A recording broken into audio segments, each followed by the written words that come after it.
balita, tinanggap na ni Camarines Sur Representative Leni Robredo ang hamon na tumakbong Vice President ni Liberal Party Standard Bearer Mar Rojas para sa 2016 national elections. Inihayag ito ni Robredo sa pagtitipon ng Administration Party sa Kalayaan Hall, Club Filipino kaninang umaga.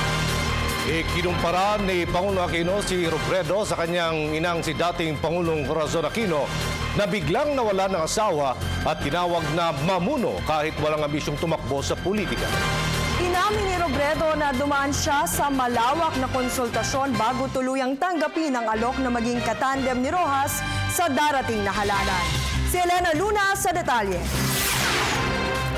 Bayan bago ang sarili. Ang tatak na ito ng Liberal Party ang binigyang diin ni Pangulong Aquino sa pagpapakilala kay Camarines Sur Representative Leni Robredo bilang kandidato ng LP na Vice President sa 2016 elections.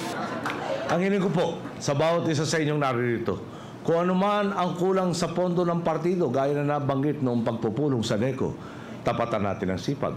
Huwag tayong manahimik sa harap ng mga pambabatikos. Huwag tayong mapagod sa pamamalita ng mga pangarap na naabot at inaabot na natin. Nakataya. Ito ang mga naging sakripisyo ng mga nauna sa atin. Nakataya dito ang kinabukasan ng 100 milyong Pilipino. Sa naging pagtitipon ng LP sa Club Filipino sa Green Hills, San Juan, hinilaran ng Pangulo ang naging mahirap na desisyon ni Robredo para tanggapin ang panawagang magsakripisyo para sa bayan. Pinasalamatan ng Pangulo si Robredo pati na rin ang kanyang mga anak at tiniyak na hindi mararanasan ng mag-iina na sila ay nag-iisa. Paalala lang sa ating mga katunggali na sanay sa trapong politika. Baka ngayon pa lang, gusto lang guluhin ang ating kandidato si Leni, pahirapan ang kanilang mga anak. Noong nawala si Jessie, dumami ang mga poster father nito mga batang to. No? Personalan na tayo kung doon kayo ahantong. Sa talumpati ng Pangulo, hindi niya naiwasan na ikumpara si Robredo sa inang si dating Pangulong Corazon Aquino na biglang nawala ng asawa at tinawag na mamuno kahit walang ambisyong tumakbo sa politika. Si Liberal Party Standard Bearer Mar Rojas ang nagpakilala kay Robredo bilang kanyang sa halalan. Our message has always been about continuity.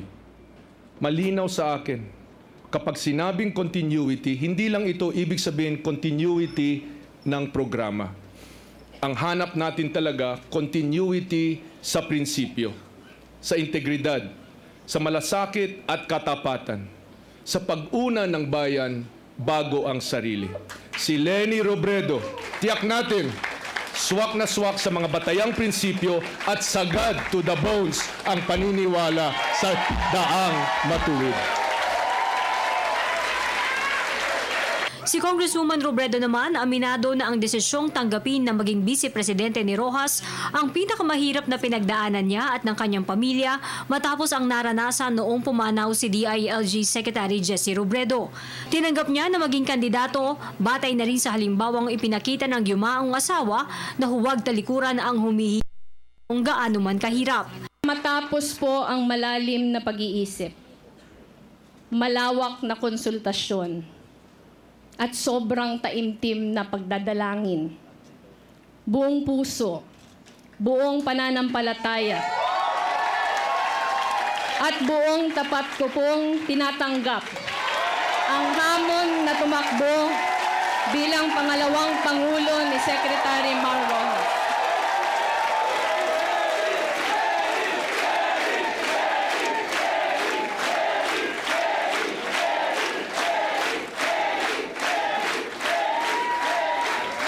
Ibinibigay ko po ang aking sarili ng buong buo sa ating mga kababayan, lalong-lalo na sa inyong mga nakatsinelas na nasa labas, nasa ibaba at nasa laylayan ng lipunan. Hindi natatapos sa programa sa Club Filipino ang mga plano ng Liberal Party sa 2016. Ayon kay Pangulong Aquino, sa darating na Biyernes ay ihahayag naman nila ang senatorial lineup ng LP. Para sa Telebisyon ng Bayan, Elena Luna.